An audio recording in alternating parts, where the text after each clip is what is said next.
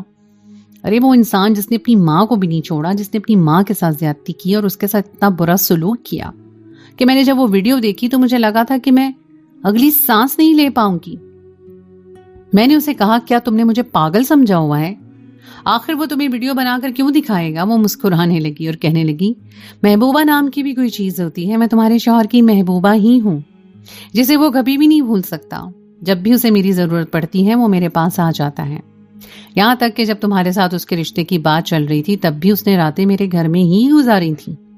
اس نے مجھے اپنے سارے راز بتائے ہوئے ہیں. اس عورت کی باتیں مجھے پاگل کر رہی تھی. میں نے اسے کہا کہ اگر اس نے تمہیں راز بتائے ہوئے ہیں تو تم پولیس کو جا کر اس بارے میں کیوں نہیں بتاتی؟ اب کی بار وہ مکمل طور پہ خاموش ہو گئی اور مجھے کہنے لگی کہ اس کی مجھ پر کچھ احسانات ہیں جن کو میں کسی طور پہ بھی نہیں بھول سکتی. اسی وجہ سے میں رکی ہوئی ہوں. تمہیں میں اس وجہ سے بتا رہی ہوں تاکہ تم پہلے سے ہی خبردار ہو جاؤ اور یہ گھر چھوڑ کر بھاگ جاؤ, کیونکہ اس انسان کی قربت تمہیں ذلیل اور رسوا کر کے رکھ دے گی. یہ کہہ کے وہ خاموشی سے وہاں سے نکل گئی تھی, جبکہ میں پھوٹ پھوٹ کے رونے لگی. میں سمجھ نہیں پا رہی تھی کہ میرے ساتھ کیا ہو رہا ہے. اپنی ساری زندگی میں نے انتہائی پاکیزگی سے گزاری تھی, اپنے رب کی عبادت کی تھی, کبھی غیر محرم کی طرف نظر اٹھا کر نہیں دیکھا تھا, یہاں تک کہ نہ ہی کبھی کسی لڑکے کے ساتھ دوستی کرنے کی کوشش کی تھی. میں جس ماحول میں پروان چڑھی تھی وہاں پر یہ چیزیں بہت ہی معمولی سی تھیں. میری ماں بھی اکثر ہی مجھے یہ ہدایت کرتی تھی کہ اپنی زندگی اور اپنی کلاس کے لڑکوں کے ساتھ بات چیت کرو گی تبھی تمہارے لیے کوئی اچھا رشتہ آئے گا. مگر مجھے ان کی باتیں سن کے میں صاف کہہ دیتی تھی کہ جو کچھ میری قسمت میں لکھا ہوا ہے وہ مجھے مل کر ہی رہے گا. اس لیے مجھے کسی بھی کام کا حرام کرنے کی ضرورت نہیں ہے. اور یہ سب کچھ کرنے کے باوجود جب مجھے یہ انسان مل رہا تھا تو میرا دل کر رہا تھا کہ زمین پھٹے اور میں اس کے اندر سما جاؤں. میں وہیں پر بیٹھ گئی اور اپنے رب سے شکوے اور فریادیں کرنے لگی. میں اپنے رب کے سامنے رونے لگی اور اپنے رب سے شکایت کرتے ہوئے کہنے لگی کہ میں ایسی لڑکی تو نہیں تھی کہ آپ نے مجھے اس قدر گھٹیا انسان دیا ہے. میں اس انسان کے ساتھ کیسے زندگی بسر کروں گی جس کے بارے میں سوچ کر ہی مجھے کراہیت محسوس ہوتی ہے, جس کے بارے میں نے اس قدر باتیں سن لی ہیں کہ میں ساری عمر اس کی قدر اور عزت نہیں کر پاؤں گی. اور اگر اس نے آج رات میرے ساتھ بھی وہ سب کچھ کیا جو واقعی عورتوں کے ساتھ وہ کر چکا ہے تو پھر میری اپنی ہی نظروں میں وہ کیا عزت رہ جائے گی. میں نے ہمیشہ سے اپنے لیے کسی شوہر کا خواب دیکھ رکھا تھا کہ جس کے پاس اگر کوئی غیر عورت آئے تو وہ خدا کی پناہ مانگے اور اپنے نامحرم کے علاوہ کسی اور کی طرف نظر اٹھا کر بھی نہ دیکھے. مگر مجھے جو انسان ملا تھا وہ اس کے برعکس تھا. اور جسے سب کچھ کرتے ہوئے ذرا بھی شرمندگی بھی محسوس نہیں ہوتی تھی۔ کافی دیر تک میں وہیں پر بیٹھی روتی رہی اور میرا میک اپ بھی حد سے زیادہ خراب ہو گیا تھا۔ میں اس سے کوئی بھوت لگ رہی تھی۔ تھوڑی دیر کے بعد جب میرا شوہر کمرے کے اندر داخل ہوا تو مجھے دیکھ کے یکدم ہی چونک گیا اور مجھے کہنے لگا، کیا ہو گیا، تم رو کیوں رہی ہو؟ ابھی تو میں نے تمہارے ساتھ کچھ بھی کیا نہیں ہے۔ اس کی بات سن کر میرا دل تیزی سے ادھر ادھر ہونے لگا۔ اس سے پہلے کہ میں کچھ کہتی اس نے انگلی میرے ہونٹوں پہ رکھی اور مجھے خاموش رہنے کا اشارہ کیا۔ اس نے مجھے کہا، آج رات تم کچھ بھی نہیں بولو گی۔ اگر تمہارے منہ سے میں نے ایک بھی آواز سنی تو میری شدتوں میں مزید اضافہ ہو جائے گا۔ تو میں یہ اندازہ نہیں ہے کہ عورتوں کی چیخیں مجھے کس قدر بے چین کرتی ہیں۔ یہ میری طاقت میں اضافہ کرتی ہیں اور مجھے مجبور کرتی ہیں کہ میں اپنی شدتوں میں بھی اضافہ کر دوں۔ میری آنکھوں سے آنسو ٹوٹ کر گرا تو اس نے آنسو صاف کیا اور مجھے بولا کہ تم یہاں پہ رکو۔ تمہیں دیکھ کے مجھے اندازہ ہو رہا ہے کہ تم ایک بہت ہی کمزور دل کے ہو اور تم ساری رات ہی چیختی چلاتی رہو گی اور مجھے اس چیز کا بھی بندوبست کرنا ہوگا۔ اس نے کہا کہ میں تم سے معذرت کرتا ہوں، یہ کمرہ ساؤنڈ پروف نہیں ہے، اسی وجہ سے آواز تو باہر جائے گی، لیکن میں تمہارے لیے ایک اور کام کر سکتا ہوں۔ یہ کہہ کر وہ تیزی سے کمرے سے باہر نکل گیا اور تقریباً 1 گھنٹے کے بعد وہ دوبارہ سے واپس آیا۔ اس کا چہرہ سرخ تھا، اس کی سانس بہت بری طرح سے پھولی ہوئی تھی۔ باہر سے مجھے مسلسل 1 گھنٹے سے چیخنے چلانے کی آوازیں سنائی دے رہی تھی۔ یوں لگ رہا تھا جیسے بہت سارے لوگ ایک دوسرے سے لڑ رہے ہوں۔ اب وہ جب گھر کے اندر داخل ہوا تو مجھے کہنے لگا کہ میں نے اپنے تمام رشتہ داروں کو گھر سے بھیج دیا ہے، اب یہاں پر کوئی بھی موجود نہیں، اب صرف ہم 2 ہی ہیں، اب میں تمہارے ساتھ جو چاہوں وہ کر سکتا ہوں۔ اس نے میرا ہاتھ پکڑا اور مجھے اٹھا کر باہر لے جانے لگا۔ میں نے اسے کانپتی ہوئی آواز میں پوچھا کہ ہم کہاں جا رہے ہیں؟ تو وہ مسکراتے ہوئے بولا، نیچے ایک تہہ خانہ ہے جس کے ساتھ ہی میں نے ایک کمرہ فٹ کیا ہوا ہے، وہاں پر میں تم پر اپنی محبت نچھاور کروں گا۔ جب میں اس کمرے کے اندر داخل ہوئی تو میرا منہ چند لوگوں کی حیرت سے کھلا رہ گیا۔ وہ پورا کمرہ گلابوں سے بھرا ہوا تھا اور وہاں پہ سرخ رنگ کی بیڈ شیٹ تھی اور اس کے علاوہ سرخ رنگ کا ہی پینٹ کیا ہوا تھا۔ وہ ایک بہت ہی خوفناک منظر پیش کر رہا تھا۔ مجھے گھبراتا ہوا دیکھ کر اس نے پیار سے میرے چہرے پہ ہاتھ پھیرا اور مجھے کہنے لگا کہ تم اس طرح سے خوفزدہ ہونے کی ضرورت نہیں ہے، تم بس یہ سمجھو کہ تم اپنی زندگی کے بہت ہی خوبصورت مرحلے سے گزرنے جا رہی ہو۔ میں نے تمہاری کزن سے سنا ہے کہ تمہیں ایڈونچرز کا بہت شوق ہے۔ اب یہ سوچو کہ تمہاری زندگی میں آنے والا ایک نیا ایڈونچر ہے جسے تم نے صرف اور صرف انجوائے کرنا ہے۔ اپنے شوہر کو دیکھ کے مجھے ایک پاگل اور سائیکو انگریز کا گمان ہو رہا تھا۔ بہت پہلے ہی میں نے ایک فلم دیکھ رکھی تھی جس میں ایک انسان اسی طرح سے پاگل تھا جو مختلف لوگوں پر ظلم ڈھاتا تھا، اور مجھے بھی وہ انسان ایک سائیکو لگ رہا تھا۔ اس نے میرا ہاتھ پکڑا اور مجھے بستر کی طرف دھکا دیا۔ اس کے بعد وہ باہر سے ایک کرسی لے آیا اور ایک رسی لا کر میرے اوپر پھینک دی۔ یہ سب دیکھ کر میں بہت زیادہ ڈر گئی۔ وہ میرے اوپر جھک گیا اور مجھے کہنے لگا کہ تمہیں میں نے کتنی بار کہا ہے کہ تمہارا یہ خوفناک چہرہ مجھے مزید طاقت بخشتا ہے اور مجھے مجبور کر دیتا ہے کہ میں تمہیں کسی طرح سے مکمل طور پہ اپنے اندر سمیٹ لوں۔ اس کے بعد اس نے مجھے کرسی کے اوپر بٹھایا اور میرے ہاتھ رسی سے باندھنے لگا۔ سامنے اس نے جا کر ٹی وی سیٹ کیا اور ایک ویڈیو چلا دی۔ جیسے جیسے وہ ویڈیو میں دیکھتی جا رہی تھی ویسے ویسے میری روح میرے جسم سے آزاد ہوتی جا رہی تھی۔ وہاں پہ نظر آنے والا کوئی بھی منظر مناسب نہیں تھا، اور یہ ایسی حرکتیں تھیں جو شوہر اپنی بیوی کے ساتھ بھی نہیں کر سکتا تھا۔ وہ سب کچھ انگریزوں کا پھیلایا ہوا گند تھا، اور میں یقین سے کہہ سکتی تھی یہ سب کچھ اسلام میں حرام تھا۔ اس نے میری رسی تھوڑی سی ڈھیلی باندھ رکھی تھی، شاید اس وجہ سے تاکہ مجھے تکلیف کا احساس نہ ہو۔ اگر میں تھوڑی سی کوشش کرتی تو میں کھول سکتی تھی، مگر میرے اندر ہمت ہی ختم ہو گئی تھی۔ یوں لگ رہا تھا جیسے میری ٹانگوں سے جان نکل گئی ہوں اور میرے ہاتھ مفلوج ہو گئے ہوں۔ جب وہ ویڈیو ختم ہو گئی تو وہ میری طرف بڑھا اور پیار سے میرے سر پہ ہاتھ رکھتے ہوئے کہنے لگا، مجھے یقین ہے تم نے وہ سب کچھ دیکھ لیا ہوگا اور یاد کر لیا ہوگا۔ اب تم یہ بات اپنے ذہن میں بٹھا لو کہ میں تمہارے ساتھ وہ سب کچھ کرنے جا رہا ہوں۔ تم نے اس لڑکی کو دیکھا تھا، وہ مکمل طور پہ خاموش تھی، اس نے ایک بھی چیخ نہیں ماری تھی، اور میں تم سے یہ امید کرتا ہوں کہ تم بھی چیخو گی اور چلاؤ گی نہیں، کیونکہ چیخنے کی آوازیں میری روح کو تسکین پہنچاتی ہیں۔ اگر تم یہ سوچو کہ تم رو کر میرے دل پہ نرمی کی ضرب لگا لو گی تو اس میں بھی سراسر تمہاری غلط فہمی ہے، کیونکہ مجھ میں نرمی نام کی چیز ہی نہیں ہے۔ میں ایک وحشی درندہ ہوں اور وحشت میرے اندر کوٹ کوٹ کے بھری ہوئی ہے۔ جب تک میں اپنی یہ وحشت باہر نہیں نکال دوں تب تک میں نرم دل نہیں ہو سکتا، اور تم یہ وحشت باہر نکالنے میں میری مدد کرو گی۔ کہ تم میرے لیے پلاسٹک کی گڑیا ہو۔ جب اس نے یہ بات کی تو میرے کزن کی بات میرے ذہن میں گھومنے لگی۔ اس نے بھی مجھے یہی کہا تھا کہ تمہارا ہونے والا شوہر عورت کو پلاسٹک کی گڑیا سمجھتا ہے۔ اس سے پہلے کہ وہ میرے کندھے پہ ہاتھ رکھتا، اچانک ہی ہم دونوں کی چیخوں کی آوازیں سنائی دے کر آواز سن کے وہ بہت زیادہ گھبرا گئی۔ ایک عورت اونچی اونچی آواز میں رو رہی تھی، پیٹ رہی تھی، کہہ رہی تھی میرے بیٹے مجھے چھوڑ دو، مجھے کچھ بھی نہ کہو، کچھ تو خدا کا خوف کرو، میں تمہاری ماں ہوں، میں نے تمہاری پرورش کی ہے، آخر تم کیسے میرے سامنے سب کچھ کر سکتے ہو، خدا کا خوف کرو۔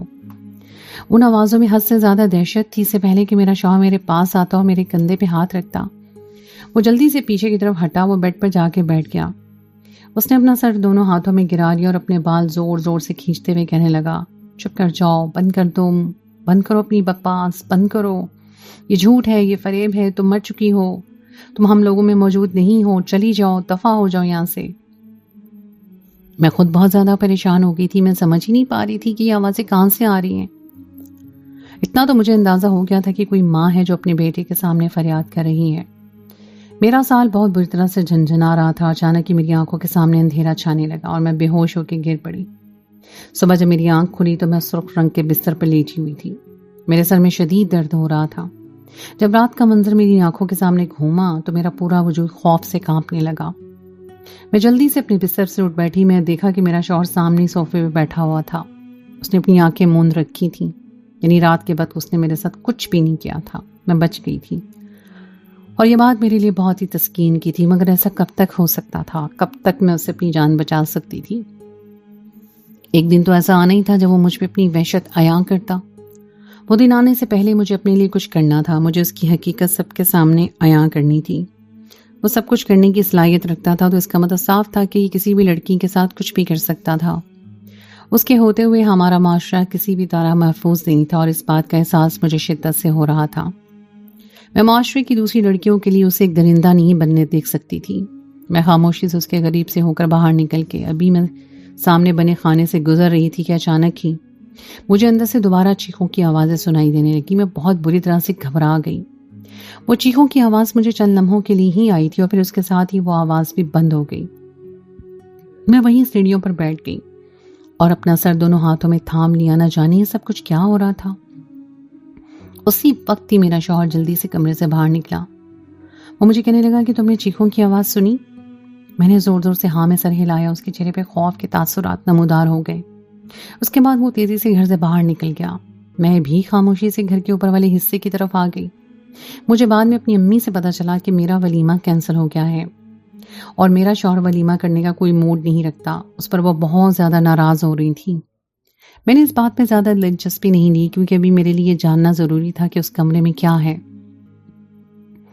رات کے وقت میں اپنے کمرے میں سونے کے لیے لیٹی ہوئی تھی جب میرا شوہر دوبارہ سے کمرے کے اندر داخل ہوا۔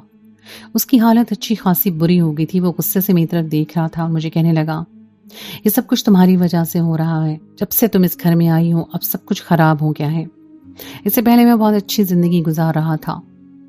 اس سے پہلے وہ دوبارہ میرے پاس آتا اور میرے ساتھ کچھ بھی غلط کرنے کی کوشش کرتا، ہمیں دوبارہ سے چیخوں کی آواز سنائی دینے لگی۔ اس بار میں بہت زیادہ خوفزدہ ہو گئی تھی کیونکہ چیخوں کی آواز بہت ہی اونچی تھی۔ یہ آواز نیچے بنے ہوئے تہہ خانے سے آ رہی تھی۔ میں نے غصے سے اس کی طرف دیکھا، میں نے اس کا گریبان پکڑ لیا۔ میں نہیں جانتی تھی کہ مجھ میں اتنی ہمت کہاں سے آئی۔ میں نے اسے جھنجھوڑا اور اس سے پوچھا کہ یہ سب کچھ کیا ہے، نیچے سے کس کی چیخوں کی آوازیں سنائی دے رہی ہیں۔ وہ بھی حد سے زیادہ پاگل ہو گیا تھا۔ اس کے بستر میں شدید درد ہونے لگا۔ وہ غصے سے بولا کہ وہ میری ماں کی چیخوں کی آواز ہے، وہ چلا رہی ہے۔ اس کے ساتھ میں نے زیادتی کی تھی اور پھر میں نے انہیں ہی زندہ قبر کے اندر دفن کر دیا، مگر ایسا نہیں ہو سکتا، وہ زندہ نہیں ہو سکتی، وہ مر چکی ہے اور اب یہ سب کچھ میرا وہم ہے۔ یہ کہہ کے وہ زور زور سے چلانے لگا اور پھر پھوٹ پھوٹ کے رونے لگا۔ اس کی بات سن کے مجھے لگا تھا کہ ساتوں آسمان میرے سر کے اوپر آ کے گر گئے ہیں۔ جس پر میں شک کری تھی وہ بات سچ ثابت ہو گئی تھی اور یہ سب کچھ قبول کرنا میرے لیے مشکل ہی نہیں، ناممکن تھا۔ میں نے اپنا سر دوبارہ ہاتھوں میں گرا دیا۔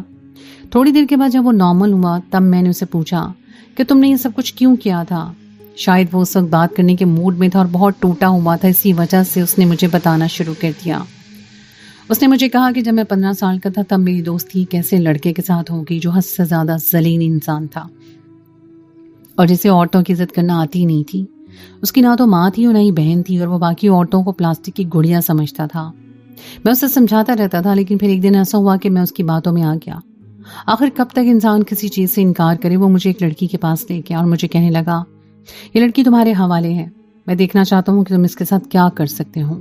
میں نے خوفزدہ ہو کر اس کی طرف دیکھا اور اسے کہا کہ میں اس کے ساتھ کچھ بھی نہیں کر سکتا۔ وہ مجھے کہنے لگا، رکو میں تمہیں ایک ویب سائٹ دکھاتا ہوں۔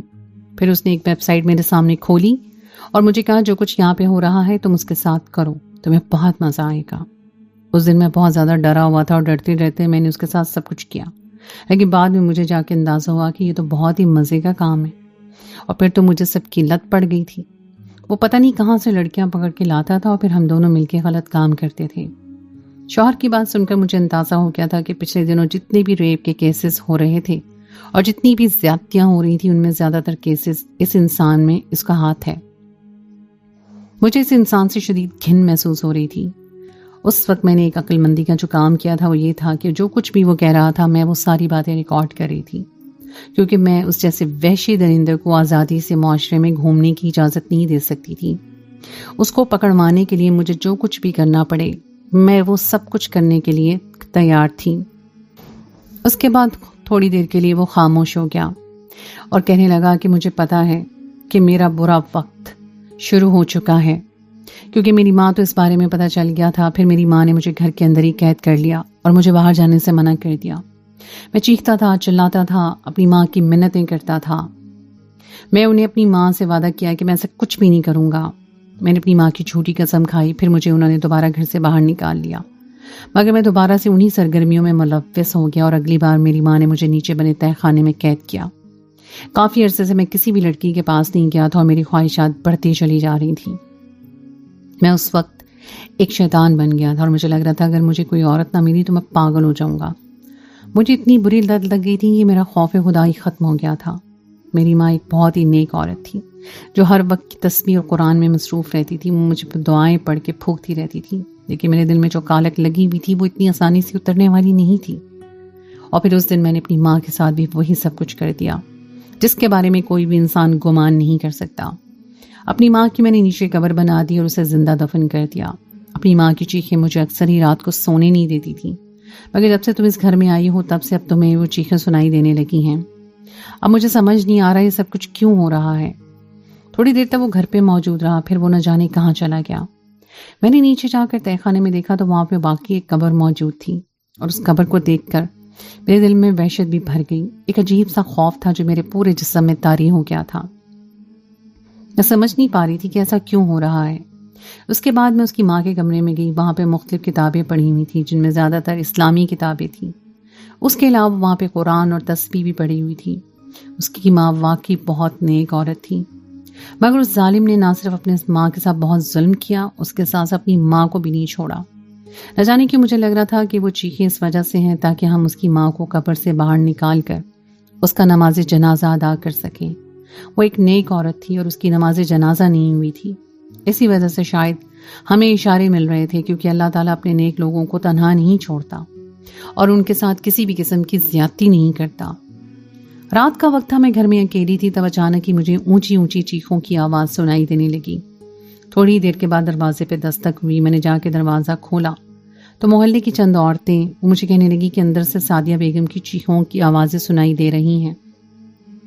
میں نے راستہ چھوڑ دیا، انہیں گھر کے اندر لے آئی۔ پھر میں نے ایک لمحے کے لیے دیر کیے بغیر انہیں اپنے شوہر کی حقیقت کے بارے میں بتا دیا، کیونکہ اب میں یہ سب کچھ مزید نہیں چھپا سکتی تھی۔ محلے کے مرد حضرات بھی گھر کے اندر داخل ہو چکے تھے، سب نیچے بنے تہہ خانے میں جمع تھے۔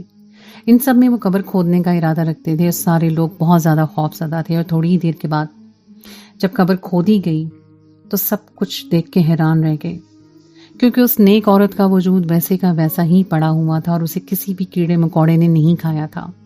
ان کی آنکھیں بند تھیں اور ان کے چہرے پہ نور تھا۔ پھر انہیں عزت کے ساتھ وہاں سے نکالا گیا اور انہیں غسل دے کر ان کا نماز جنازہ ادا کیا گیا۔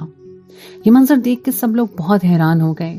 میں نے بھی خاموشی سے وہ گھر چھوڑ دیا اور اپنے گھر واپس چلی آئی۔ میں خدا کا لاکھ لاکھ شکر ادا کر رہی تھی، میں اس ظالم انسان کے شر سے بچ گئی، ورنہ اگر وہ میرے ساتھ بھی وہی سب کچھ کر دیتا تو شاید میں بھی ایک پاگل اور نفسیاتی عورت بن جاتی۔ وہ رات میری زندگی کی سب سے خوفناک رات تھی، جب میں پہلی بار اس انسان کے ساتھ میرا سامنا ہوا تھا اور انسان نے مجھے وہ ویڈیو دکھائی تھی۔ گھر آ کر میں نے اماں کو صاف صاف کہہ دیا تھا کہ دوبارہ میرے ساتھ اس طرح کی زیادتی کرنے کی کوشش مت کرنا۔ میری ماں اور میری کزنیں بھی اپنے کیے پہ بہت زیادہ شرمندہ تھیں، کیونکہ یہی وہ عورتیں تھیں جنہوں نے مجھے اس رشتے کے لیے سب سے زیادہ مجبور کیا تھا۔ جہاں تک میرے شوہر کا سوال تھا، وہ فرار ہو گیا تھا۔ میں جانتی تھی کہ وہ پاگل انسان ہے، وہ مر جائے گا لیکن یہ حرکتیں کبھی بھی نہیں چھوڑے گا۔ اس کی وہ ریکارڈنگ پولیس کے حوالے کر دی گئی تھی۔ تھوڑے عرصے کے بعد پولیس نے اسے پکڑ لیا اور پھر اسے جیل ہو گئی۔ اس کے لیے یہی ٹھیک تھا کہ وہ ساری عمر جیل میں جلتا رہے اور اپنے کیے پہ پچھتاتا رہے۔ مجھے یقین تھا کہ ایک دن اس کا ضمیر اسے ضرور ملامت کرے گا اور اس کے پاس پچھتاووں اور بے چینیوں کے علاوہ کچھ بھی نہیں بچے گا، اور ویسے بھی ایسے انسان کا انجام یہی ہوتا ہے۔